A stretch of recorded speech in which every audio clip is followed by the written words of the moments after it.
बिस्मिल्लाहिर्रहमानिर्रहीम। Last lecture में हमने एडिशन ऑफ वेक्टर तक पढ़ा था। उससे अगला टॉपिक है हमारा सब्ट्रैक्शन ऑफ वेक्टर्स। हम देखेंगे कि सब्ट्रैक्शन ऑफ वेक्टर भी एडिशन का ही प्रोसेस है। हमने एडिशन ऑफ वेक्टर में पढ़ा था कि ग्राफिकली वेक्टर्स को किस तरह से ऐड किया जाता है by head to tail rule method. आए पढ़ते हैं subtraction of vectors. Subtraction of vectors. Vectors को माइनस कैसे किया जाता है। पहला काम हमारा ये होगा, दो वेक्टर्स कंसिडर करें। फ़र्ज़ करें ये है वेक्टर ए और एक और वेक्टर है वेक्टर बी। हम इन दोनों वेक्टर्स को माइनस करना चाह रहे हैं। Vector A minus vector B. फ़र्ज़ करें ये है जी हमारा टारगेट कि vector A minus vector B हमने मालूम करना है। हम यहाँ पे देखेंगे कि vector A minus vector B को लिखा जा सकता है वेक्टर ए जमा माइनस वेक्टर बी।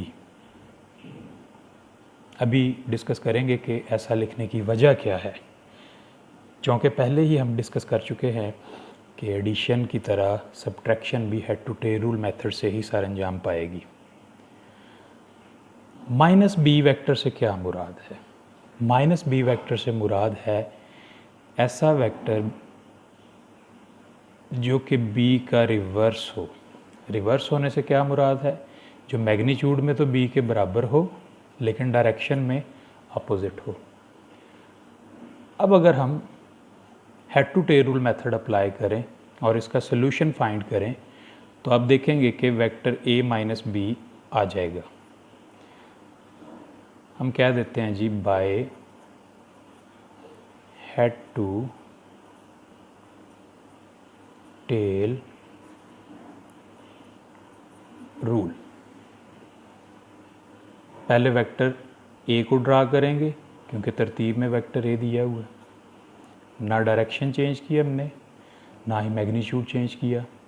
फिर वेक्टर माइनस बी को उठाया क्योंकि ए माइनस बी ये हम मालूम करने जा रहे हैं। Vector A plus vector minus B.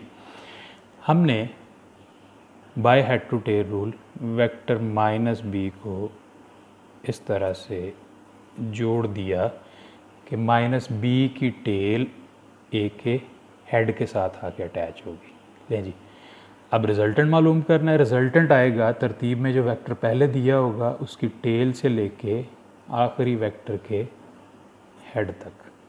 ये आ जाएगा हमारे पास resultant vector, that is equal to vector A minus vector B. आप देख सकते हैं कि सब्ट्रैक्शन ऑफ टू वेक्टर्स भी एडिशन ही की तरह का अमल है। इसमें भी बिल्कुल वही हमने रूल फॉलो किए, हेड टू टेल रूल से ही हमने इसको भी सॉल्व किया। अगले टॉपिक पे आ जाते हैं, रिजल्टेंट वेक्टर पे।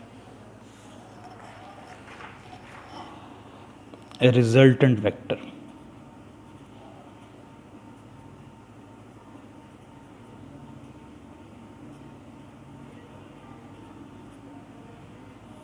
नाम से ही जाहिर हो रहा है किसी चीज़ का हासिल, तो वेक्टर्स का हासिल है ये।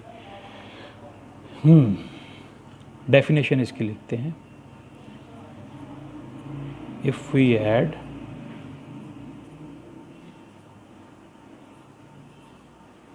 Are subtract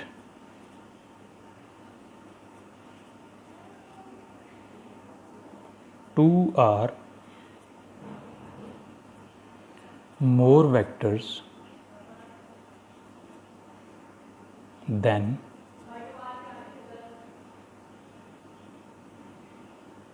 a single vector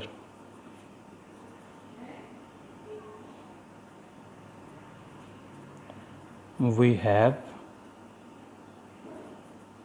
as a result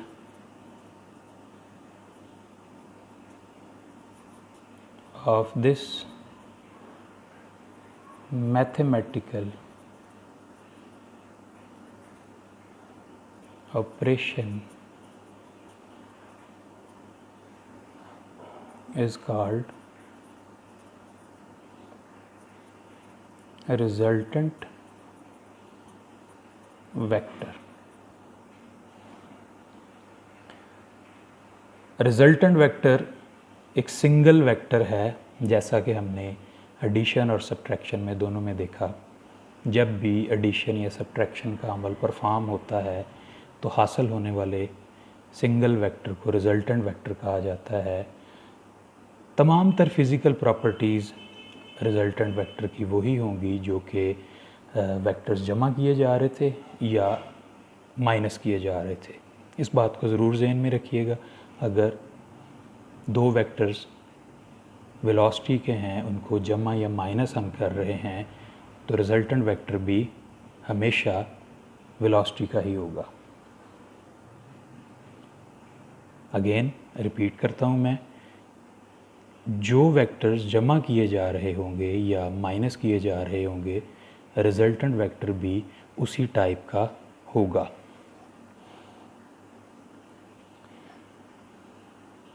मैं यहाँ पे लिख देता हूँ, resultant vector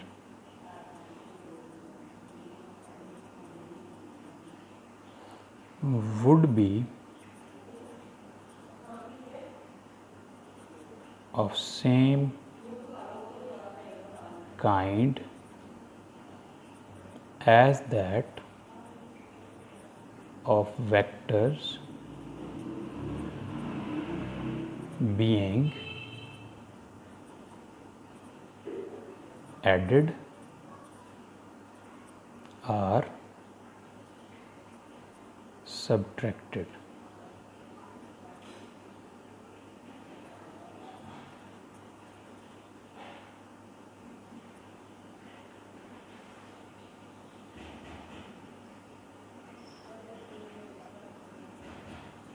If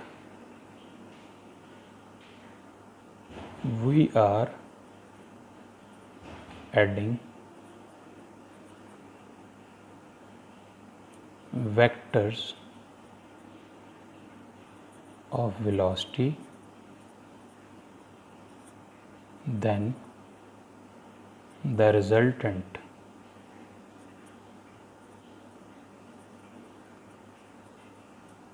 vector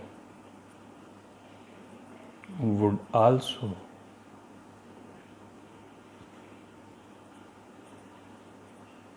be of velocity। ये रिजल्टेंट वेक्टर की डेफिनेशन थी, उससे जुड़ी हुई कुछ कंडीशंस थी, वो हमने पढ़ी। इसी तरह अगला टॉपिक भी वेक्टर के मुतल्लिक बेसिक इंफॉर्मेशन है, multiplication of a vector with a scalar. अगला टॉपिक है जी हमारा मल्टीप्लिकेशन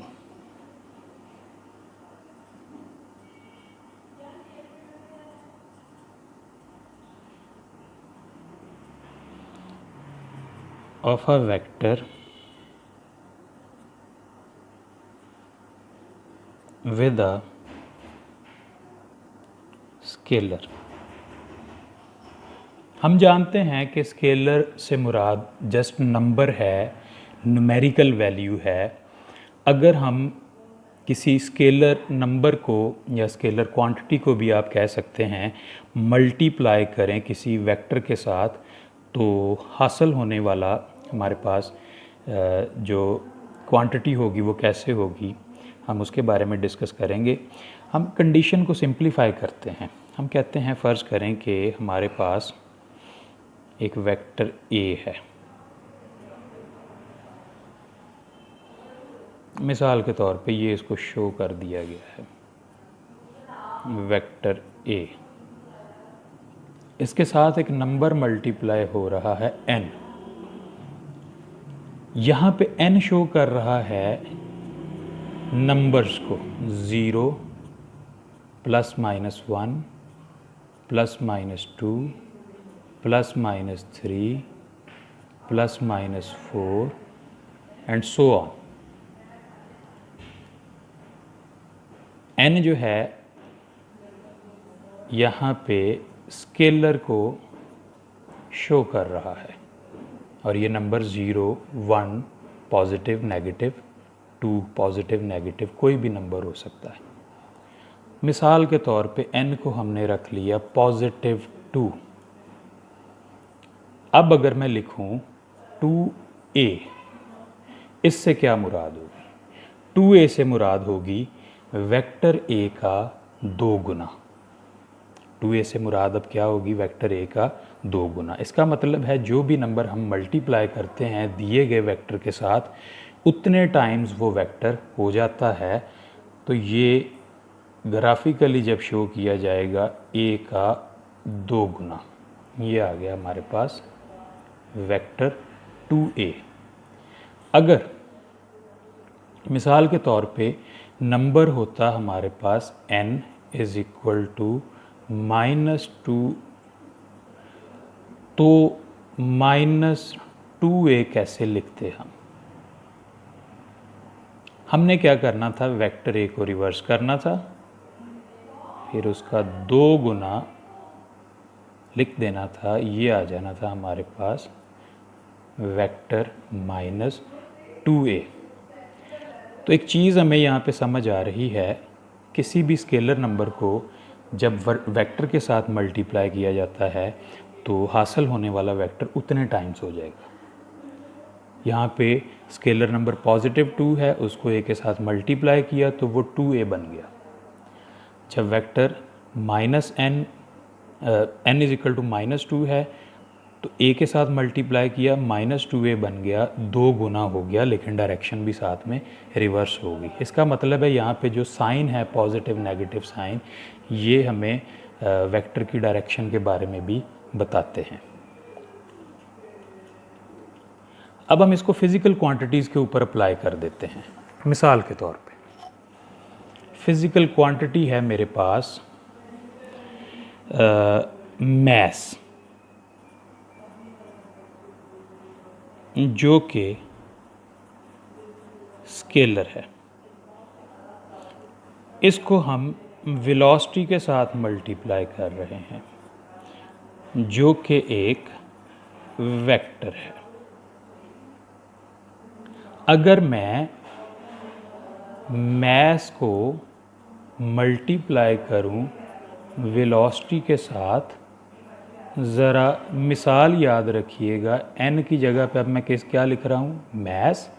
और वेक्टर जैसे a था उसकी जगह पे अब मैं क्या लिख रहा हूँ? वेलोसिटी। इस हिसाब से अगर आप देखें mv बनेगा, जिसको लिखा जाता है मोमेंटम, p से शो किया जाएगा। एक बात यहाँ पे वाज़ेह हो गई कि अगर स्केलर को मल्टीप्लाई किया जाए वेक्टर के साथ तो हमेशा वेक्टर हासिल होगा। अगर स्केलर को मल्टीप्लाई किया जाए वेक्टर के साथ तो हमेशा वेक्टर क्वांटिटी आएगी। हम यहाँ पे नतीजा अखज़ कर लेते हैं। Here we can see when a scalar is multiplied with a vector, then the result of this multiplication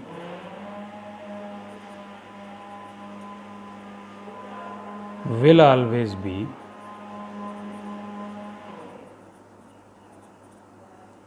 a vector quantity.